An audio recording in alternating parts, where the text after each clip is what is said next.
When you stand in front of someone experiencing deep, unmanageable grief, a specific feeling often washes over you. It is a sense of absolute helplessness.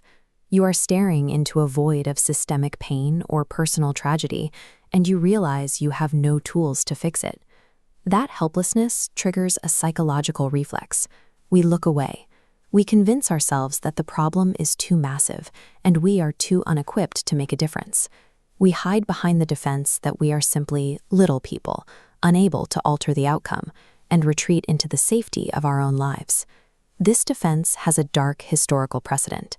During the Nuremberg trials, military tribunals held after World War II to prosecute the Nazi regime, complicit individuals frequently excused their inaction by claiming they didn't know the extent of the atrocities, or that as little people, they had no power to intervene.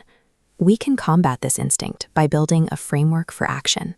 By looking at the story of Lazarus, a man from the ancient village of Bethany who fell critically ill, we can observe the deliberate choices his friend Jesus made in response. From this historical case study, we can extract a 4-step guide to strengthening your own empathy muscle. Solidarity is the conscious choice to sit in the intense discomfort of another person's reality, regardless of whether you can solve the problem. Step 1 begins in John chapter 11. Jesus receives word that his friend Lazarus is dying. However, returning to the region of Judea meant walking toward authorities who had recently tried to stone him. In this context, choosing to help his friend was effectively a choice to face his own execution. The epicenter of this danger was Jerusalem. Jesus had recently incited anger among the religious authorities there by challenging their shallow understanding of the law, and the city had become the seat of the power seeking to kill him. Lazarus lived in Bethany. This village sat a mere 2 miles away from Jerusalem. By choosing to visit his grieving friends, Jesus walked directly into the reach of those in power. This gives us step 1, choose to enter the chaos. When you see someone hurting, the instinct is to offer a sympathetic shrug from a safe distance. Empathy demands that you step toward the person in pain, prioritizing their need for presence over your own desire for safety. Stepping toward the pain, even when you have no prepared words, is the first requirement for building a community of faith. When Jesus arrived at the tomb, he found Lazarus' sister Mary weeping. He encountered a community in mourning and chose to absorb their grief, prioritizing emotional presence over an immediate miracle. The ancient text describes a visceral, physical reaction. It notes that he was greatly disturbed in spirit and deeply moved, a phrase that translates literally to shuddering with emotion. This moment contains a crucial translation nuance. While many know the shortest verse in the Bible as the past tense Jesus wept, modern scholarship reveals the Greek verb refers to continuous action. The updated translation reads, Jesus began to weep, implying a lingering, ongoing state of shared sorrow. This leads to step 2, mirror the emotion. When those around you are weeping, you join them. You match their emotional state and allow their ongoing pain to visibly affect you. You can test your success by checking your perspective. Pity looks down on a sufferer from a distance. Empathy feels with them, ensuring they feel seen and accompanied rather than judged. Empathy is proven by your willingness to let another person's ongoing pain visibly move you. Once you enter the chaos, you will encounter the fix-it trap. Human beings naturally feel uncomfortable with raw pain. We often offer quick solutions, primarily to alleviate our own awkwardness.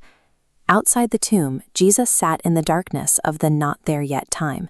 He shared the reality of the sisters' loss, refusing to rush past their grief to get to a resolution. This graphic highlights the difference between platitudes and presence.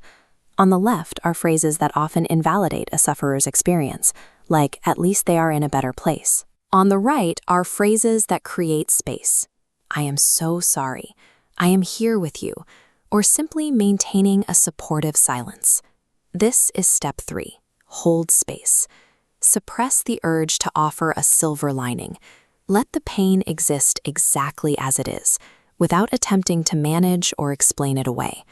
Rushing to a fix denies the sufferer's reality. Holding space creates the necessary conditions for new life to eventually emerge on its own timeline. Emotional presence must eventually lead to physical solidarity. In the ancient world, mourning was a shared, communal labor rather than a private event. Cultural rituals of the time involved communities ritually washing the body and wrapping it in cloth together.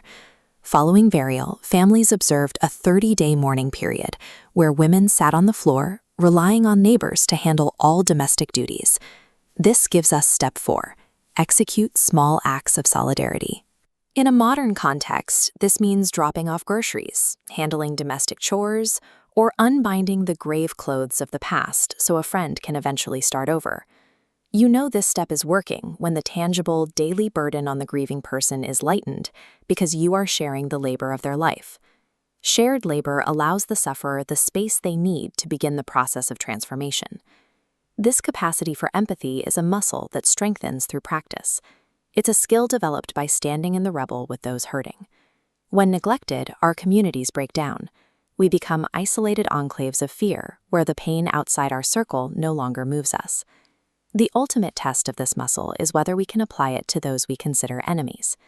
Empathy is an essential characteristic of being human, and its total absence leads to dehumanization. We saw this failure recently in the public response to the death of Robert Mueller, a decorated veteran. When a political rival expresses gladness at a man's death, we see the logical conclusion of an atrophied muscle. To prevent that kind of isolation, follow the framework. Step into the chaos, mirror the emotion, hold space for them, and execute small acts of solidarity. Identify someone in a tomb of sorrow today.